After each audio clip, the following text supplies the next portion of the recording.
What's good, fam? It's your boy Dwayze on Dwayze. You know the name, you know the face, you know the time, you know the place. And today we're back again with a brand new react. Matter of fact, we're about to get into the Big Hash speaks on his former label on podcast. What? And producer. Okay, let's do that again. The Big Hash speaks on his former label and producer. Alright, so I heard that the Big Hash was going through a bit of a crazy time during the time he took his hiatus from his first album to the next project he did, because he did take quite some time off, maybe a year or something. And apparently there was a lot going down, so let's find out what was happening in the Big Hash's life during that period. Shut up, P that G. What's going on, you guys? So check it right. It seems as if the music industry will always have stories of artists feeling like they were robbed by their own labels.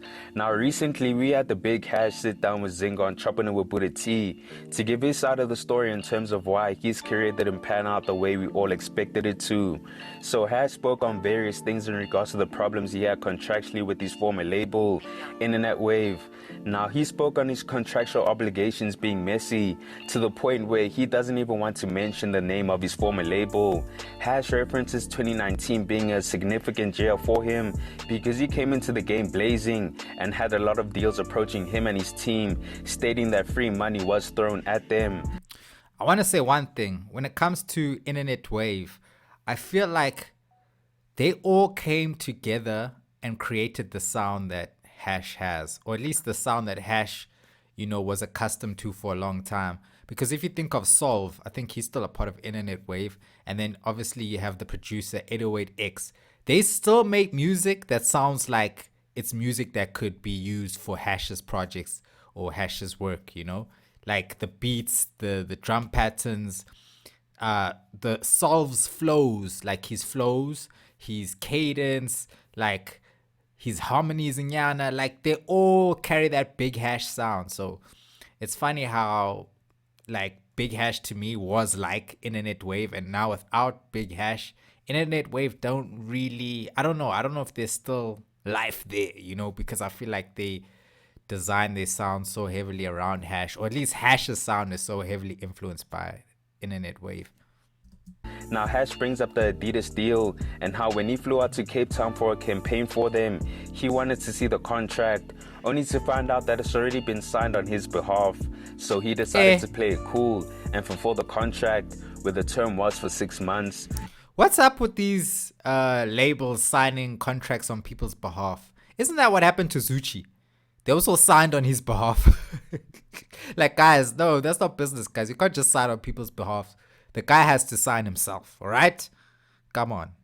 Business 101. Now he mentions that he confronted his team about them signing it without informing him. He also brought up that the deal was worth 6 figures, which is insane if you think about it. Now Hash brought up that once he fulfilled his obligations with Adidas, they asked him to do another campaign for them, similar to what Sports Scene does with Put Me On, which he had no problem doing. But because it was the end of the year, he asked if he could get a new contract, informing his team as well. And the guys at his team said the contract was pulling up. Now he does the campaign for them, stating that it ran smoothly, and emphasizes that the following year COVID happened and he was still doing campaigns for them. So he still asked if the new contract was coming, and his team told him that because it was the pandemic, it was going to take a bit of time, but once everything was up and running again, it would come through. Come on, guys, it's a contract, it's a piece of paper. Write on the paper, sign it, send it back, guys. COVID is not going to stop that. Now, because it was the pandemic, Hash wanted to build his own home studio with his royalties, considering that he usually records in Kempton Park and he couldn't necessarily travel there. Now, because he knew how his contract with his team operated, he knew that he should have made a decent bag from his royalties, since he hadn't touched that money for 2 years straight. Now, he mentioned to his team that his home studio cost 40K, and they were kind of shocked by that amount, and he was shocked by their response because it's his money, and while they're crying, now a few days go by and he said it's his money, why they crying? That's true, bro. If it's your money, how can you, be saying, nah, you can't do that, nah. And at the end of the day, if you want quality music, you have to invest in quality equipment. There's only but so much you can get from just your FL Studio on your laptop and your flipping alarm clock speaker, okay? Like, you need actual equipment to make good sounding, leveled, world-class music. Received an unmarked amount of 24K, which I guess he had to accept, but he knew something didn't feel right. So he took that 24K and still got his home studio. Now he also mentions a track that he did with Questa called High School, and how his label dropped the wrong version of the track on DSPs, which he felt like it made him look crazy to his fans because he promised them certain things, but he didn't deliver. So he wasn't happy with the situation, and he told them that he still wanted to work with the label, but on a production level instead of them just handling his whole career. And they all agreed. Now the situation got to the point where Hash got his lawyers involved, so they could have had a civilized split, but his team ended up ignoring him. Now despite all of this going on, Hash's team didn't respect him. Yo, they were doing him like this. Still had to fulfill certain obligations that he had with deals, and speaks on doing one more campaign he had to do with Adidas. So now, come to find out, after I get hit up by these guys to say, yo, you have one last Adidas campaign that we need you to do. I was like, okay, now no problem. And it was with, you know, Amata, the girl from Blood and Water. Yes. So I had a campaign with her, and I had a campaign with D Koala and Shekinah.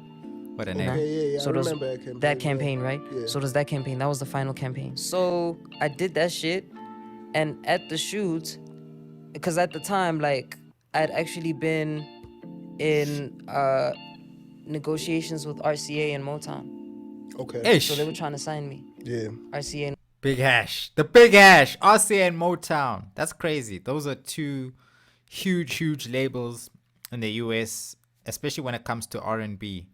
Back in the days, I know you kids don't know about that, you know, but those were the guys back in the day. RCA, I think, I don't want to name all the artists because some artists I name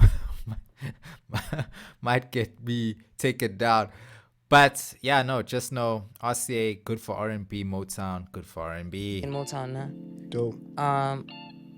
And it was like one of those things where if you really look at it, bro, now, the opportunity, it presented itself throughout all that mess. Hash would have been doing well if he signed to RCA, that's for sure. I think his type of sound, the type of artist he is, he would be doing well. And would I be stupid to not take it? You know what I'm saying? Like, It's the perfect bridge. it's the perfect bridge, right? So the shoot happens, and I'd wiped my Instagram at the time. And thing is, with Adidas, they pay me to appear, to post, to do all that stuff. And then I had to explain the situation, because it was a 2-day shoot. So the first day was awkward, but it ended up turning into, you know, because they were there at the shoot, the label. It turned into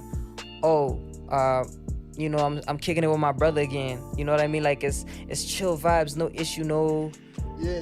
You know what I mean? Professional. And then we got cool again. And then the second date was much easier. It was that thing of like, you never lost the beat, even though there's like the whole contractual thing in the emails going down. Yeah.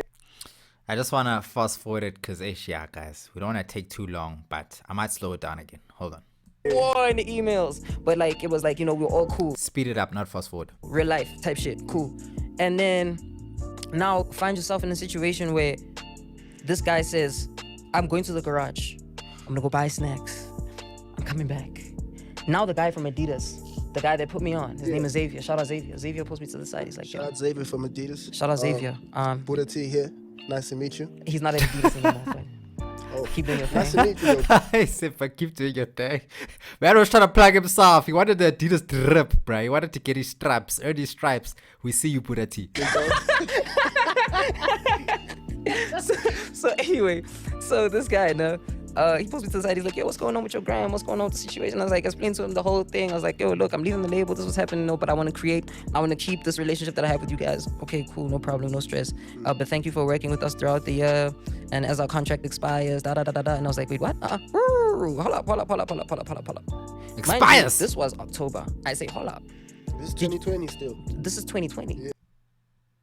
Yeah. So the campaign, remember the Adidas campaign? That happened like 2019. Like that one that the sports team put me on one. Yeah. That happened like 2019. So now 2020 October, he's like, as our contract expires, I'm like, the fuck you talking about? So he's like, I'll send you the contract. And I was like, okay. Damn. In my head, nah, and guy gets back, pretend like nothing happened. Pretend like I didn't hear shit. I'm laughing, I'm like, back in my head, I'm like, this fucking snake. Nah? So now the contract, it comes Monday. And I'm like, holy shit. Dog, you know how straight I would have been throughout the whole pandemic, dog? Yo, why is it? That money was not play money. Yo! The money that they put the out. money that they put, it was not play money. And now, You probably give her like 600K, bro. Something ridiculous, bro. Hey, bro, that sucks, bro. That sucks. When you work so hard, you work your whole life to achieve something, and somebody comes and just chiki tyke up, finesses you out of that money, bro. And it's crazy. It's just like, you got it from the mud, dog, from nothing to something, and somebody takes it away from you. I've had that shit happen. It sucks, bro. But such is life, guys. Such is life. this contract was signed that day we did the campaign in December. When I was asking for my contract throughout the pandemic, it was like, it's coming. October, they chowed all the money. and now it's starting to make sense in my head. Because now, I'm like, Hey, buddy, my manager got a new car, a new apartment. Hey, Sha. Like, he decked out his whole crib. Which one? Like, my producer is rocking all sorts of Adidas drip out of the wazoo. Oh, and Lord I'm like, have I know mercy. you didn't buy that. Why would you buy that when I work at Adidas? Why Ah, would you buy guys, that? Because I'm the type to take my no, guys. This music industry is dirty. It's dirty. It's shady. Guys, read your contracts. Always ask for your contracts. Always ask for your papers. Always make sure you understand contractually and on the business operation of things what is going on, because these are the type of things that happen. People will tell you, no, don't worry, boys, and it's fine. Meanwhile, they're chowing your money, they're chowing your hand, they're chowing your life, bruh. Come on, dog. I had a hash. boy shopping. yeah. You know what I'm saying? Like, I was... No, pause. The Diddy work, Obviously. hey. No Yeah, Diddy. nah, like- No Diddy. Okay. When I go shopping, right? When I go shopping, like, I always get something for my boys. You know what I mean? Like, Nah, it's that yeah, thing of like, facts. Real nigga shit. go out there, do your thing. You feel me?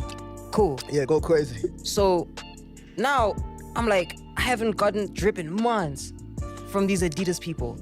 How the fuck? Because now my And the shit's being producer mailed is to me. dripping. My dog. So He's he's got dripping all off your sorts of shit? yeah. He's got like he's decked out, bro. He's decked out, Dripping bro. off your shit. This You, is like, and the funny thing as is that hell, like bro. now it's starting to make sense because now I'm like, remember that unmarked 24,000? Yeah. That was just like 1 month payment. It's just hush money. This is just from the Adidas contract. And he's just like, here, boy. That wasn't even my real money. My real money. When I tell you what my real money was, like the shit that I Tell made me now. at the time. Tell us, Ash, how much was it? How much was it? Don't cap. As of 2021. As of 2021. Like, this is like 3 years ago, the last time I checked. Tell us. Right? Yeah. We had made $10,000. $10,000, 180,000 rand. Almost 190,000. Okay. Look, that's good money, bro. Look, that's good money. I don't even have 190K. I'm gonna keep it 100, dog. I don't even have that, bro. I'm broke. But yeah, that's some good money. That could have got you through lockdown for sure, bro. I got through lockdown with like a mere 5K, bro. And I made it out all right. So yeah, hey, that sucks, bro. Oh, come on, man. Off of that music alone, like not endorsement deals, not shows, not all of that, like just that. So for you to be crying about a 40 grand, like I'm trying to get a studio so I can make you money. You crying about a 40 grand? Yeah, what you mean? What you mean? It's my money. I earned that shit. The fuck are you talking Got about? it out the mud. Fuck You know what I'm talking saying? about, bruh? And like it really messed me up because now we're finding out all these files that no, dog. These niggas also they were the very first people at Africorey ever to ever get an advance